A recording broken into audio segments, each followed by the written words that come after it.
precaución, which I think is Spanish for Achtung, Achtung. Welcome to We Have Ways of Making You Talk. And you know what? We're about to go veering off topic. And very often on the podcast, we have said, if it's not the Second World War, simply not interested. But we're making a major exception today. I'm going to say it's because it's to do with an aeroplane that it's the Hawker, the Hurricane. There's your connection. That should do it, shouldn't it, Jim? Well, yeah, and also one of the characters involved, he'd been in the Second World War. Yep. It's closer to the Second World War than it is to today. Yeah, okay. It's the first time one squadron goes into action since the Second World War, I believe I'm right in saying. And actually, what's amazing reading Roland's book is just how familiar it all is. Yeah. So we are joined today by Rowland White. So we'd gone off on one then. It never happens. Good morning. Good morning, Rowland. Thank you very much for joining us. You've written about the Falklands before, haven't you? Yeah, I mean, it was my first book. I mean, James was the very first person actually to even know I was thinking about it. We went on a walk near his house in Wiltshire, and I said, look, I got this idea that I want to try and write a story about the first Vulcan raid of the Falklands War, which was, the most remarkable British bombing raid since Second World War, and I wanted to try and bring people right into the cockpit of that bomber and of the tankers that supported it. And James, as he is, was very encouraging. So I think that's a great idea. Have a crack at it. And so I did. And that was 10, 15 years ago now. And so this is the first return with this Harrier book to the Falklands since then. But as you say, the Falklands was so much closer to the end of the Second World War than we are to the Falklands now. And there were, the three chiefs of the services, Henry Leach, Bramall, and Sir Michael Beetham, had all served in the Second World War. And indeed, there were people down in the Falklands, not least the captain of Atlantic Conveyor. Well, it is the peculiar umbilical cord, in fact, to the past in that respect that I suppose it is now gone, isn't it? It's this, and Thatcher's, after all, Peter Carrington had served in Guards Armoured, and obviously resigned over the Falklands debacle. So how old were you when the Falklands War happened? I was 11 years old, and I was at school, and I remember it being the first time that I'd ever really engaged with the newspapers every day. You get the Times, Telegraph, Mail every day, and you'd race to go and read them and find out what news there was of progress in the war. And I remember Ian MacDonald, the Ministry of Defence spokesman, coming on the TV every day with his sort of Coke bottle glasses and sort of fantastically mannered delivery, announcing that yesterday in the Falklands the Sea Harrier fighter bomber aircraft had shot down 3 Dagger Mirage fighter bomber aircraft, and I think there were efforts to sort of remove him because it was so peculiar, and there was such a public outcry because we'd all got used to him and sort of grown to love him, that anyone sort of considered sort of more professional and polished, we just weren't having it. So I was 14 and suddenly, and with an interest in military history, suddenly you had this thing on. Yeah. You had it happening on the television. Exactly. And you kind of got a blow by blow thing. Obviously we didn't know everything that was going on, but you kind of got a blow by blow thing. You had drawings by David Ace, was the graphic artist in the Daily Mail. You'd have a David Ace drawing, of a Harrier strafing Goose Green, and it was when I was 14, it was utter catnip. I know, but it was magic. Yeah. But the thing that's central, in fact, to the British ability to pull off the Falklands campaign is the Harrier, isn't it? There's no two ways about it. Without that aircraft, the British government would have had to throw in the towel, go to the UN. And I think what's amazing about your book, though, Rowland, is the fact that it took you so long to write it. Because when you're looking at the Harrier, I mean, frankly, what's not to like? I mean, it's an absolutely incredible aircraft. And I'm amazed it took you so long to write about the air war of the Falklands. Yeah, I mean, no, since the book's been published, I've been wondering the same thing. I mean, why on earth did it take me sort of 15 years to get to this after writing it, Vulcan 6 or 7? And actually, the reason, there is a reason for that. I spoke to Tim Gedge, who's the boss of 809 Squadron. He's one of the heroes of the book, really, isn't he? Yeah, he's very much the sort of central character there, and he's a lovely chap who had previously flown Phantoms off HMS Ark Royal, and which Sea is anyone who Vixens. and Sea Vixens. I mean, anyone who grew up in the 70s will remember Rod Stewart whaling away to the Sailor documentary and the Phantoms and Buccaneers flying off Ark Royal. And that too captured my imagination, and here was a sort of more recent iteration of it. So I'd said to Tim after writing about Ark Royal, actually, that I really wanted to talk to him about 809's war during the Falklands, and felt that it because there had been books about the Falklands Air War, that I hadn't really got away in it. It didn't feel like quite a sort of big enough subject for me to bring anything fresh to. And it wasn't until 2013 when it was announced that the first of the new, the first Fleet Air Arm F-35 Joint Strike Fighter, which I don't suppose is an airplane you hear much about on We Have Ways, the new stealth jet entering service with the Royal Air Force Fleet Air Arm, was going to be 809 Squadron. I thought, right, that's the way into this. We can bring the whole thing up to date by saying, and this is what 809 Squadron are up to today. And so that was when I dropped Tim a line and said, look, I know how to do this. I know what I want to do. I really want to tell 809 Squadron story. And I realised as soon as I got in that this sort of short, sharp account of 809's war that I thought I was going to write was not going to be. Yeah, you got a little bit carried away on that one, didn't you? Yeah, I really did. It ended up being twice as big as I thought. We got 51 Squadron, photo reconnaissance doing spy missions with Nimrods and Canberras and stuff. You've got number 1 Squadron with Peter Squire, you've got Sharky Ward, that's right, and all the rest of it. But I think what's so interesting about the Falklands War is the executioner's acts, the kind of the dreaded governmental white paper is hovering over the Royal Navy and the Air Force and just at every part of the kind of Britain's defences. And what's so fascinating is that Tim Gedge is suddenly got a staff job, and he's thinking that the latest carrier, HMS Invincible, is about to be sold to Australia. That the Navy and the Naval Air Squadrons are going to be absolutely savaged. And the next thing he knows is saying, actually we haven't got enough. Can you form another squadron?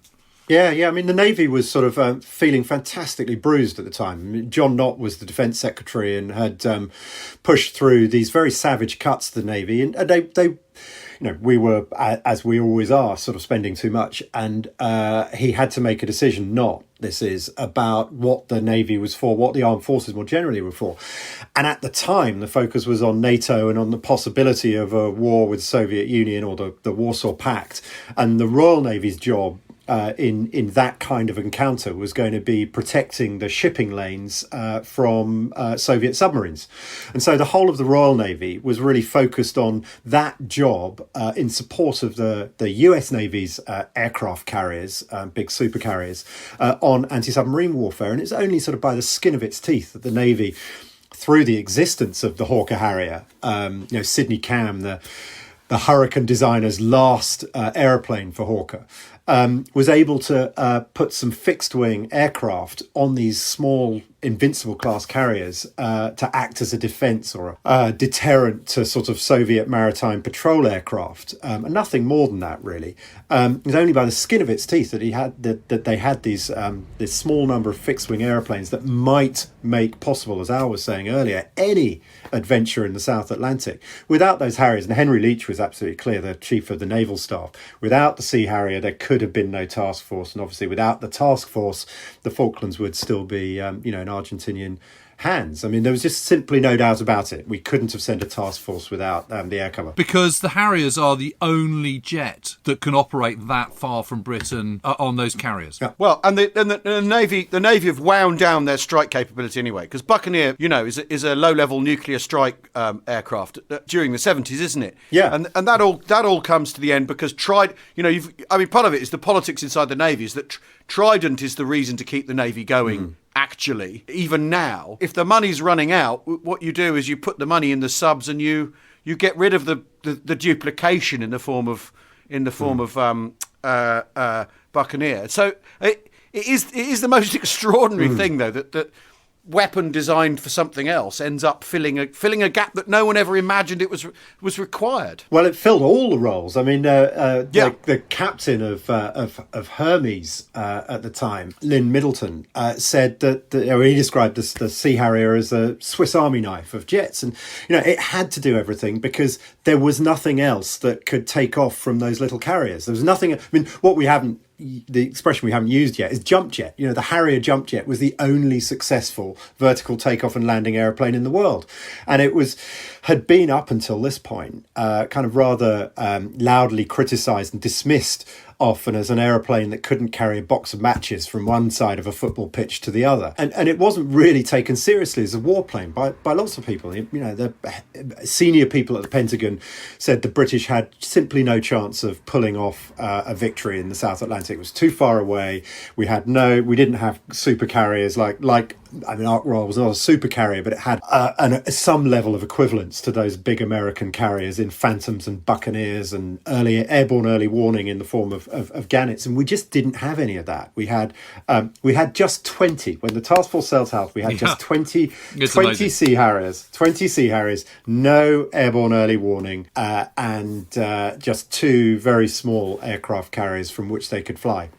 I mean, my chest is on the one hand swelling with pride, on the other hand, kind of sort of sinking with despair. I kind of feel really conflicted. Well, by the folly of the bloody thing. When you put it like that, and obviously there is that moment where Thatcher has to decide what she's going to do, and there's the famous conversation, isn't there? We've got to do this or we won't matter as a country anymore. And I'm ambivalent about that idea anyway, because after all, there's a school of thought that says the Falklands is the thing that then leads the success of the Falklands campaign. It's the thing that leads to British military overconfidence. We can punch above our weight and all that sort of stuff. Yeah. All the way to Iraq. All the way to Iraq, but the jet. So the Harrier was notoriously unsafe as well. It was a tricky aeroplane to learn to fly and all that stuff. Well, there's another joke which sort of does the circles in the sort of Harrier world, which is how do you know if somebody's a Harrier pilot? Because they'll tell you. I did that. They definitely regarded themselves as a cut above, and it was a difficult aeroplane to fly. I mean. It was probably at about the limit of what reasonably you could expect a sort of squadron, service pilot to fly. But the amazing thing down in the Falklands, particularly with respect to 809, which was this squadron pulled together after the invasion. So we only had 2 frontline squadrons at the time of the invasion, each of which was nominally only 5 aeroplanes strong.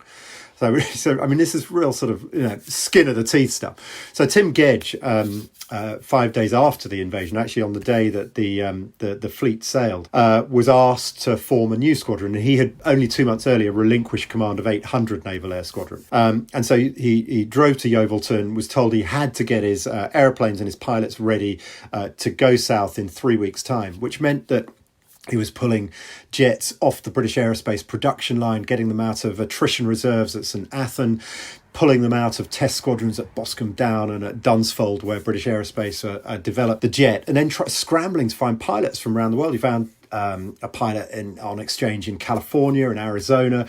There was one in Australia who was learning to fly as an air warfare instructor with the Australian And it's amazing because they're flying back across the Atlantic, aren't they? Yeah. And they're flying back across the Atlantic and literally landing and then going straight to Yeovilton. Yeah, but the best of them are the 2 RAF pilots who are kind of in the bar on Friday night, and the squadron, the station commander comes and asks them what they're doing on Monday. So, we're going down to, Gütersloh or whatever to do some air combat training with the Phantoms. And he says, no, you're not. You're off to Yeovilton. We've got some good news and bad news. You're going to war, but you're going to war with the Navy.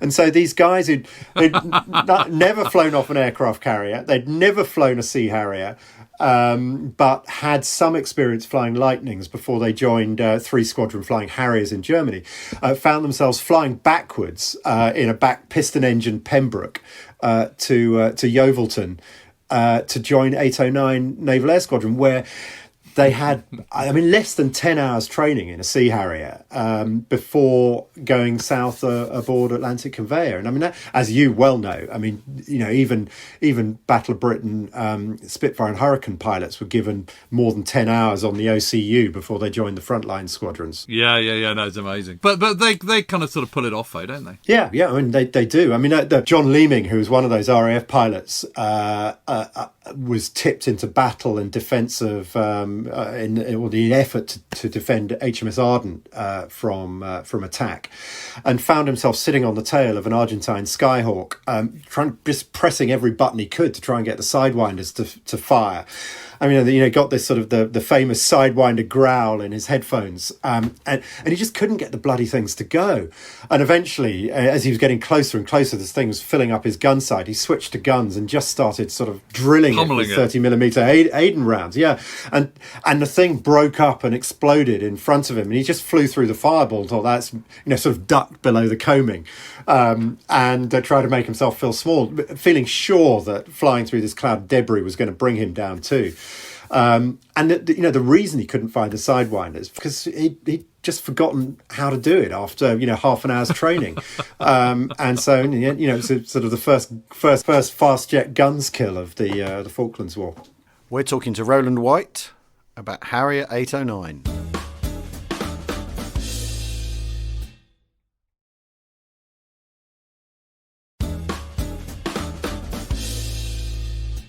Welcome back. We're talking to Rowland White about the Falklands War and his new book, Harrier 809.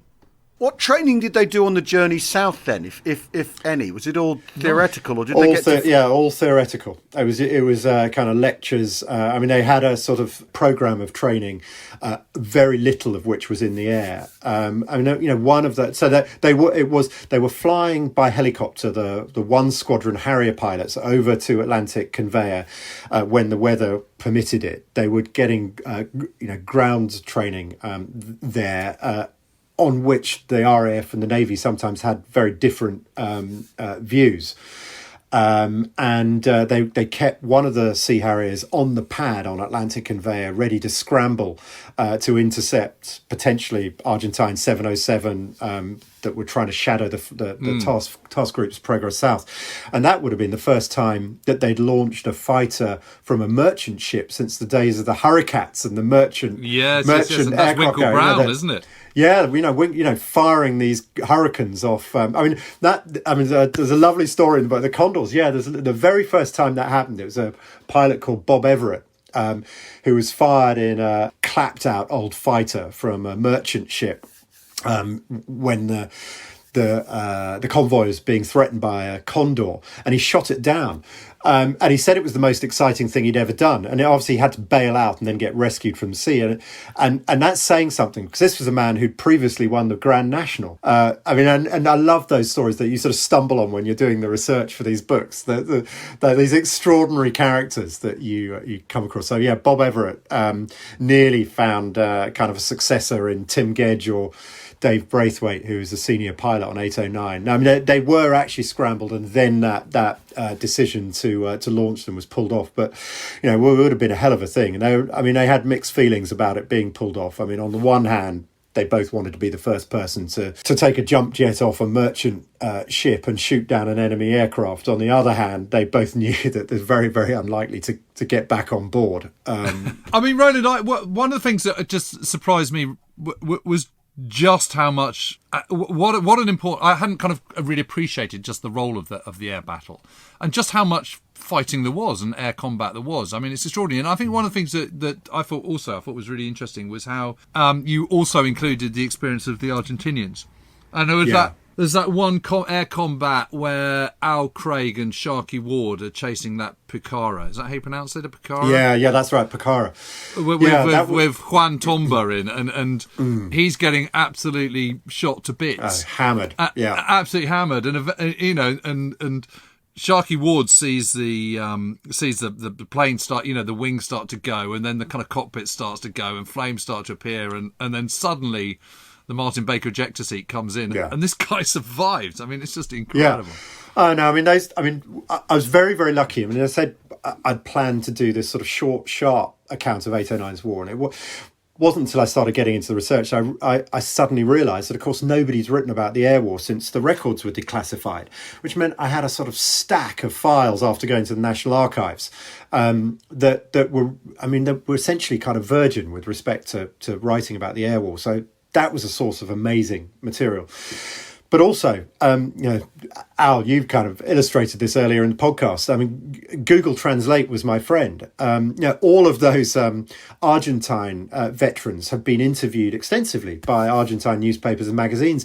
And a lot of those interviews are online. I don't speak Spanish, but I could use Google Translate to get the gist of what they were saying, and also sort of bring a little bit of, my own understanding of what I'm writing about to make it an accurate translation rather than a literal translation of what was intended, getting the sort of technical aspects of it. So I was able to weave in the Argentine pilots' experience in a way that, again, I don't think had really been done before. And they were brave, skilled, and fantastically committed, and believed that the cause was noble as well. And I hope I've really done justice to their side of the story as well. Certainly there was no lack of respect between the British and the Argentine pilots, either then or indeed subsequently. I think that they felt that they were both worthy opponents. So they were flying. The Argentinians were flying all sorts of different sorties, weren't they? Because you intimated that they're trying to ghost the convoy.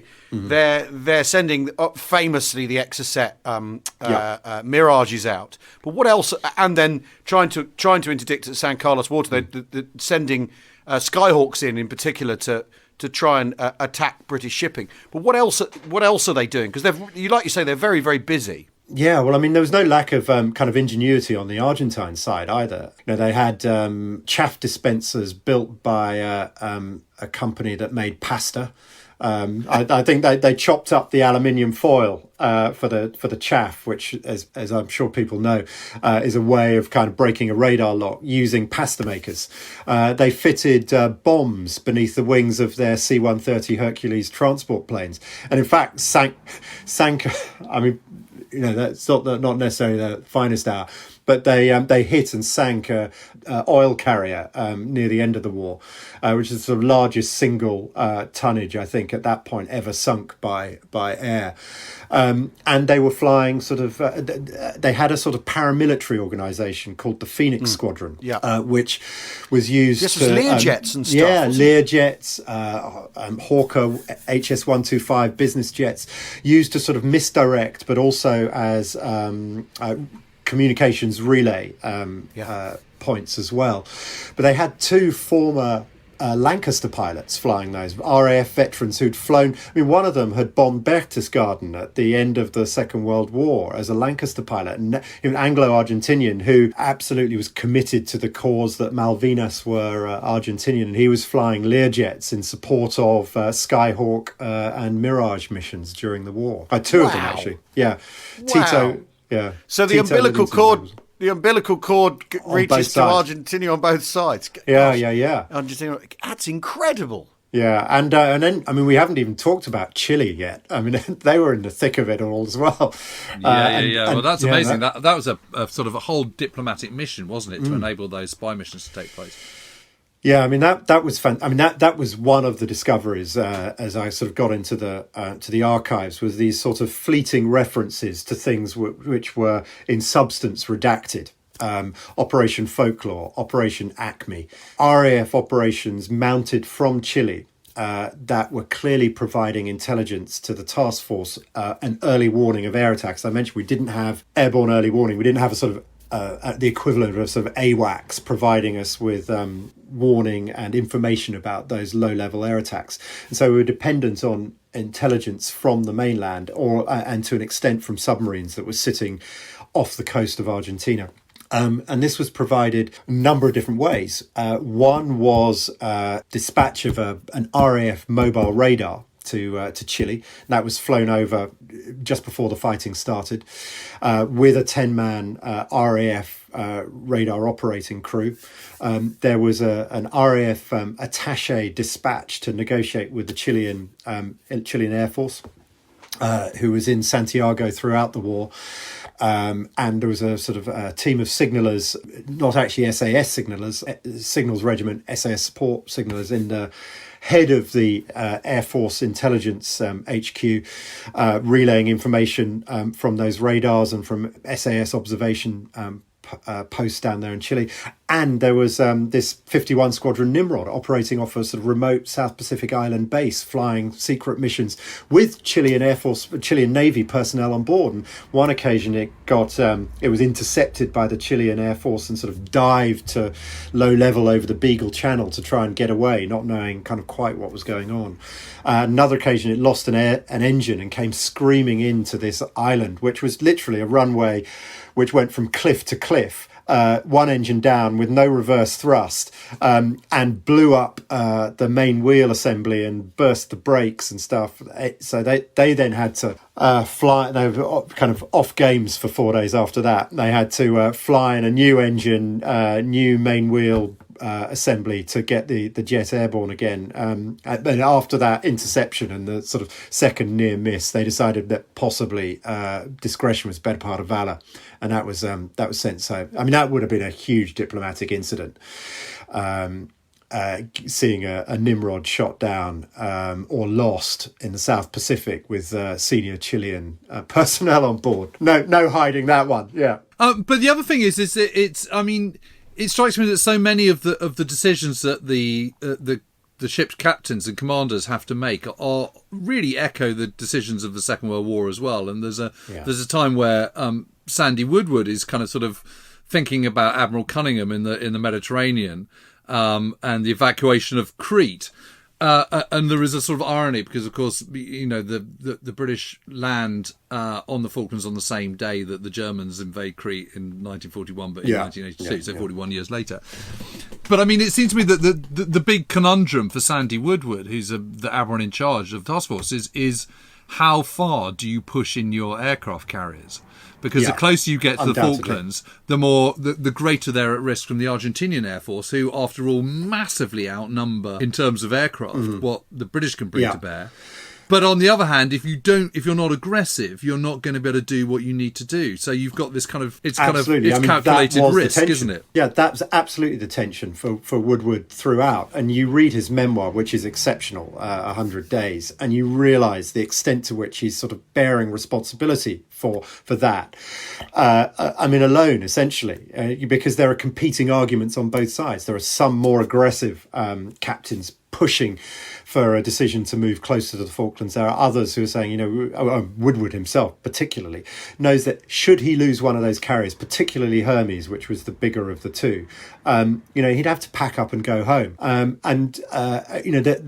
There was, and there's another echo of the Second World War here as well, in that with the absence of airborne early warning, they were having to use the escorts, the frigates and the destroyers as picket ships, and that was, of course, exactly what was happening during the Pacific War. You're having to put radar pickets a long way, isolated radar pickets a long way ahead of the main task force that could provide some kind of early warning of an incoming air attack. And so that was why Sheffield was lost. It was why Coventry was lost, in that they were so far ahead of the fleet, providing both air defence but also airborne early warning. And partly because there was experience of Second World War still at senior levels in the Navy. People like John Fieldhouse and Henry Leach had fought in Second World War. Not an appetite for, but an acceptance of the possibility that you would lose ships. We as you talked about Crete, I mean, that was after Crete that ABC, didn't he say something like, it takes 300 years to build a tradition, but 3 months to build a ship, or words to that effect. And that was very much in the minds of people like Fieldhouse and Leach, at a time when John Knott, the Defence Secretary, was really freaking out about how the loss of these destroyers and frigates was playing out in the press back home. It made it look like we were losing. Those escorts are expendable, essentially. You have as many as you need, expecting to lose some in pursuit of the greater gain, in pursuit of victory. And the policy works because ultimately they do. The Argentinian air forces repeatedly try and sort of attack the aircraft carriers, and they always get repulsed, don't they? You know, Skyhawks being shot down and all the rest of it. And actually, isn't it Exeter? And Exeter's one of the ones that kind of shoots down one of the Skyhawks. Yeah. I mean, there were 5 separate. They had 5 Exocet missiles, and I mean, another part of the book which was fascinating was the sort of the MI6 efforts that there were around the world to prevent them getting hold of more Exocet missiles. They had 5 air-launched Exocet missiles, I should add, launched from Super Étendards, these sort of French strike jets. And Sheffield was lost in the first attack. There was the second attack saw the end of Atlantic Conveyor, and that's a fascinating story in and of itself. And then the 5th attack, even though it was launched successfully, was essentially foiled through a combination of different things. There was sort of passive countermeasures, that's the chaff and the disposition of your ships. And there were active countermeasures, which is firing missiles and guns, and one of those shot down one of the attacking Skyhawks. But the result was, and the Navy was very clear about this in its report on that attack of the 30th of May, which was the last air-launched Exocet attack, we succeeded in defeating this attack. This didn't hit one of the ships. We foiled it. And while it was through a combination, I mean, even the disposition of the ships is critical, but not terribly sexy. While it was a combination of different elements that protected the carriers, and on that case, that combination of elements was successful in protecting the carriers. So job done. That's all we have time for today in our interview with Rowland White. But there's part 2 coming out very soon, where we'll carry on talking about the Falklands. Cheerio!